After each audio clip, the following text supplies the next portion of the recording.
हाँ, चलो। चला चला चला चलो लगा। तो दोस्तों मेरे हाथ में एक लैपटॉप का मदरबोर्ड है और एक डेस्कटॉप का मदरबोर्ड है। सिर्फ मदरबोर्ड के बारे में आपको खाली मैं जानकारी दे रहा हूँ कि जैसे कि आपको ये दिख रहा है, ये पूरा मदरबोर्ड, और ये भी एक मदरबोर्ड है, लेकिन ये कंप्यूटर का मदरबोर्ड है और ये लैपटॉप का मदरबोर्ड है। तो इसके अंदर क्या सिमिलरिटी रहती है सिर्फ बेसिक बताऊँगा आपको। तो देखिए, इसके अंदर में आपको ये 5 वोल्ट की बैटरी दिख रही है, 3.3 की भी होती है, 5 की भी होती है। इसका काम क्या है, डेट एंड टाइम को मेंटेन करना। अगर ये ख़राब हो गई तो आपका डेट एंड टाइम कितने भी बार आप सेट करो वो आपको गलत ही बताएगा। दूसरी बात, इसके अंदर में आपको सीपीयू दिख रहा है, ये सीपीयू का फ़ैन है, इसके अंदर सीपीयू लगा हुआ है। सारे मदरबोर्ड को कंट्रोल यही करता है।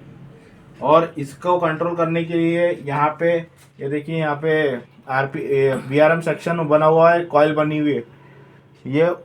ये रेगुलेशन वाली कॉइल है। और यहाँ पे एक SMPS आता है। तो SMPS के 4 कनेक्टर होते हैं जो पावर सप्लाई बन के इसमें जाते हैं।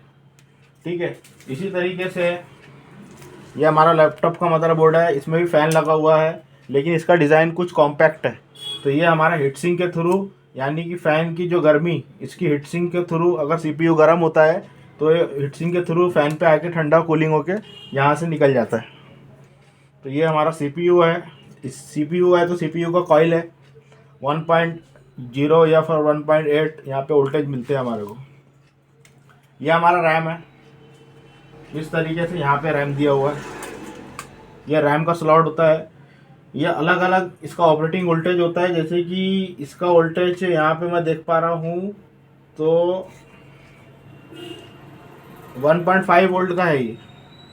ठीक है, इसी तरीके से ये एक रैम है, तो इसका भी अलग अलग वोल्टेज होता है 1.5, 2.5।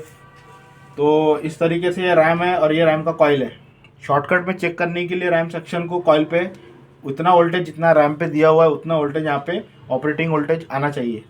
फिर इसके अलावा यहाँ पे बायोस आईसी है, फ्लैश आईसी है, जो कि 8 पिन का होता है। 3.3 8 नंबर पे आना चाहिए, 4 नंबर ग्राउंड होता है इसका, और 1 नंबर चिप सेलेक्ट होता है। तो ये हमारा बायोस का फ्लैशिंग आईसी है। इसी तरीके से इसके अंदर में भी आपको कहीं ना कहीं देखने को मिलेगा फ्लैश आईसी। ये चौड़ा होता है और मोटा होता है। इसके अंदर में ये देखिए, ये फ्लैशिंग आईसी है इसके अंदर में। और इसके अलावा ये आपको चौड़ा दिखेगा। बहुत सारी 8 पिन की आईसी होती है, लेकिन ये चौड़ी दिखेंगी आपको। ये देखिए, ये बायोस आईसी आपको मिल जाएंगी। एक मेन बायोस होता है और एक ईसी बायोस होता है। ईसी बायोस हमेशा आईओ आईसी के बगल में होगा।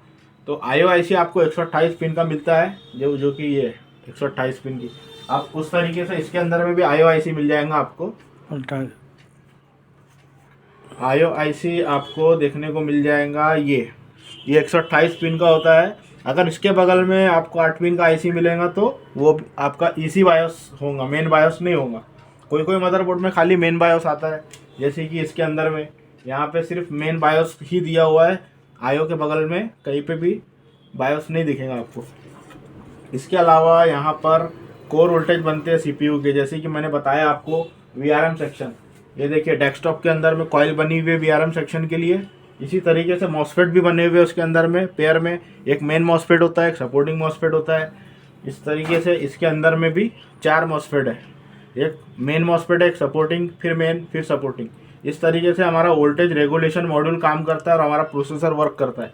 लेकिन इसका कम्युनिकेशन और आईओ का कम्युनिकेशन, इसके लिए हम अलग से वीडियो बनाएंगे। और यहाँ पे आपको कनेक्टर दिख रहा है, ये हमारा लैन कनेक्टर है, लोकल एरिया नेटवर्क। यानी कि हम जब भी इंटरनेट वगैरह कनेक्शन करते हैं तो हमको अगर लैन नेटवर्क चाहिए तो RJ45 कनेक्टर दिया हुआ है ये। तो इसके अंदर में आपका डायरेक्ट इंटरनेट चलता है विदाउट वायरलेस। दूसरी बात, ये आपको HDMI मिल रहा है, और ये भी वीडियो के लिए होता है और ये भी वीडियो के लिए होता है, लेकिन ये आउटडेटेड हो गया, अब ये चलता नहीं है। अब उसकी जगह पे HDMI चलता है, जो कि USB के ऐसा दिखता है, पर HDMI में क्वालिटी अच्छी होती है। फिर ये USB लगा हुआ है और ये भी USB लगा हुआ है, एक्सटर्नल USB। और दोनों का एक ही काम है, USB एक्स्ट्रा दिया हुआ है। इसके अलावा माइक दिया हुआ है, और इसके अलावा ऑडियो जो आप हेडफोन में सुनते हैं। इसके अलावा यहाँ पे PCH ग्राफिक चिप। पहले के मदरबोर्ड में एक नॉर्थ ब्रिज आता था, साउथ ब्रिज आता था, लेकिन अब क्या हो गया, लेटेस्ट मदरबोर्ड में PCH आने लग गया, दोनों में एक ही में कंबाइन कर दिया PCH। जैसे कि यहाँ पे मैं बात करूँ अगर, तो देखो यहाँ पे साउथ ब्रिज और नॉर्थ ब्रिज और साउथ ब्रिज दोनों दिया हुआ है। ये इसको हटाऊंगा मैं तो आपको दो हरी वाली, जैसे ये वाला दिखा रहा है, इस तरीके से यहाँ पे दो मिलेगा, लेकिन इसके अंदर में वो चीज़ ख़त्म करके खाली एक ही में कंबाइन कर दिया।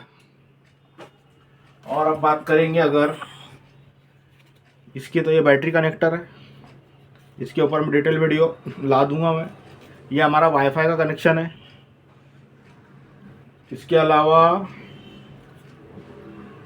ये हमारी IO IC है, ये CPU को पूरा मैनेज करती है, ये दोनों के बगैर काम चलता है। पूरा कीबोर्ड का कनेक्टर है, IO से कीबोर्ड का पूरा कम्युनिकेशन है।